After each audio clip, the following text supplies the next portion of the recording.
Hey, it's Cindy. We're continuing on with our purse party. We wanted to show you guys some other fun, new, exciting things. Couple different designers here that we're showcasing. This one is called the Mai Tai Tote.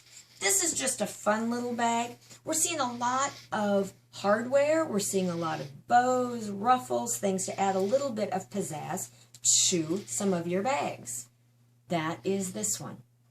Now this one has something that we showed at Purse Party, which I did not bring my little scrap to show you guys, but it's a batting alternative. It's actually a foam. And I don't know that you can tell, but there's actually foam instead of a fusible fleece type product in here.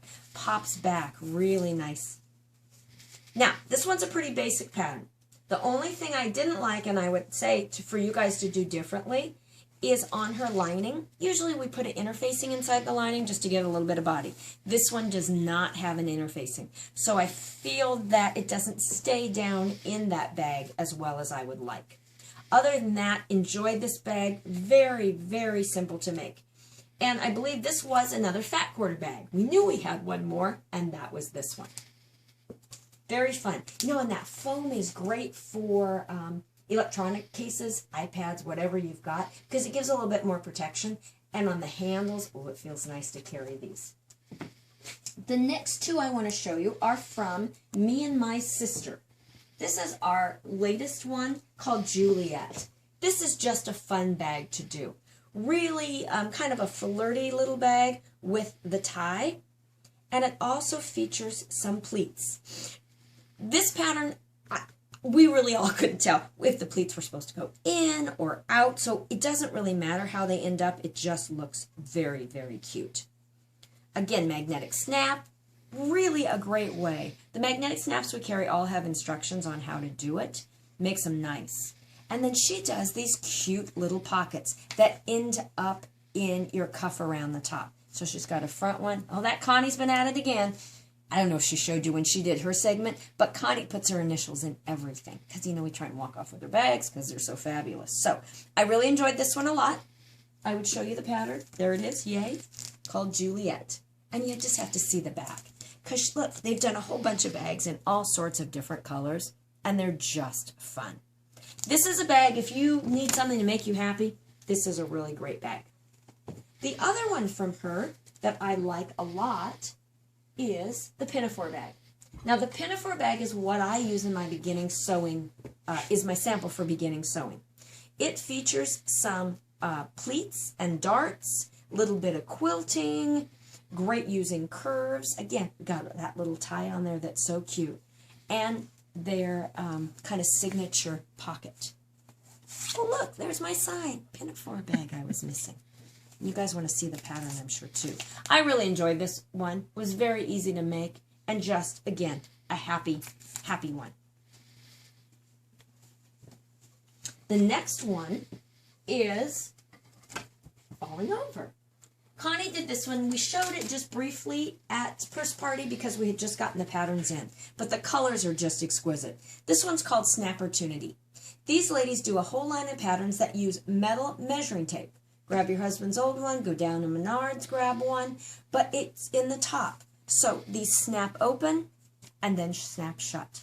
This one uses 2 layers because it's a bigger bag of about a 1-inch wide. Her instructions are pretty good.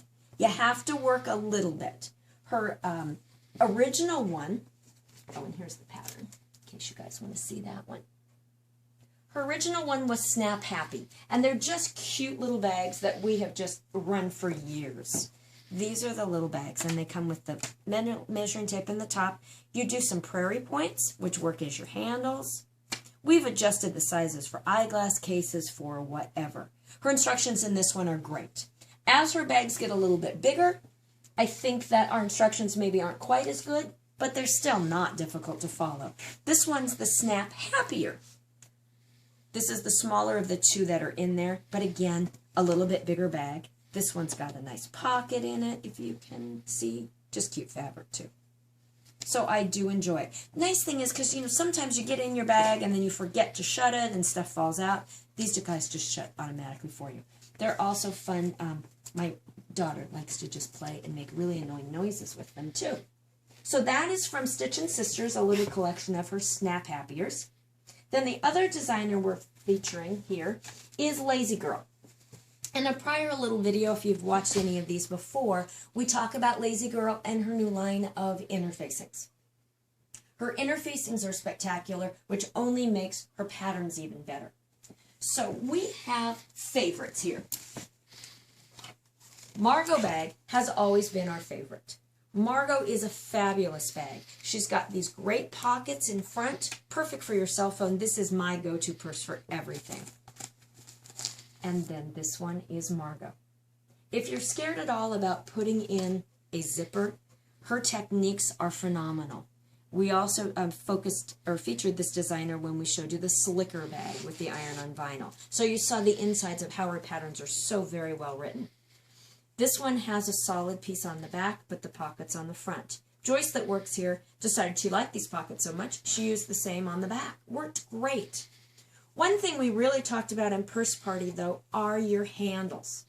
A lot of the designers will tell you to cut a certain length of handle, but we say don't ever cut your handle length until you try it on. Because in the summer, you can get away with a shorter handle, but in the winter, when you've got the heavy jacket on, you're going to want to adjust those handles. Some people like them further down, some people like them underneath the arm. So never go, well, at least that's I tell you, never go by the size they tell you to cut until you try them on you and see what you like. So I think I've adjusted Margot's just a little bit. The other one from her is Claire. Now Claire's the little sister, so we started with Claire. Claire's a perfect knitting bag, and plus I used a fun line of knitting fabric that we carry. This one's Claire. So Claire's smaller. She does not have a closure, but she does have a few little pockets built in. I love this one as a project bag, and because I use it as a project bag, I have short handles on it. I could easily have made longer handles, used it as a purse. So in my mind, this just goes like this because I've got all my knitting. Okay, I don't knit. I have my crochet in my bag. My mother's the huge knitter. If you visited Knitting Next Door, took a beginning knitting class, or just needed help, my mother's the one you're going to deal with. Then, oh, we love it. If we don't have a phone ringing while we're doing one of these, it's just not very fun. And we did have a couple of people say on the last one, well, how come nobody answered the phone? We weren't open in that last one, as you see. Connie's going to answer that phone here in just a second. I know she is. She's running. Oh, I'm sorry. Poor little thing. Okay, so back to this. This is Candace. Candace is the big sister to Margot. This is a cool leather fabric that we have. We sold out in Purse Party, and I just got more in. It gives great texture to the bag. Very simple to sew through. This bag features a fun little side pocket. It's a little bigger bag. Her zipper technique is her same great zipper technique. Oh, sorry, pattern. And one of the things that I really like when I first made this is I made one of my pockets and it fits my Kindle very nicely. So this bag is plenty big to actually pop that in there and still go. This one also features very nice hardware. Hardware is it's just classy, you know? When you buy a bag, you usually have hardware. Now we've got so much beautiful hardware on here. And I think that those are our favorites by, Lazy Girl. But she also does, and this was one of her original patterns, this little one. This is one of my favorites because when I travel, this is the one I take. Easy flips over the shoulder. We also decided now it's a perfect size for an iPad mini. But when she originally made this one, she didn't add much in the way of interfacings in there because who knows what she had originally designed it for. So we talk about you want to have a little bit more padding, especially if you're going to have an electronics in there. Just add some padding to there and you're good to go. Cute little pocket on the back, and Connie took a reason to use some of her decorative stitches again. So thank you very much. I think we've got one more coming up on accessories.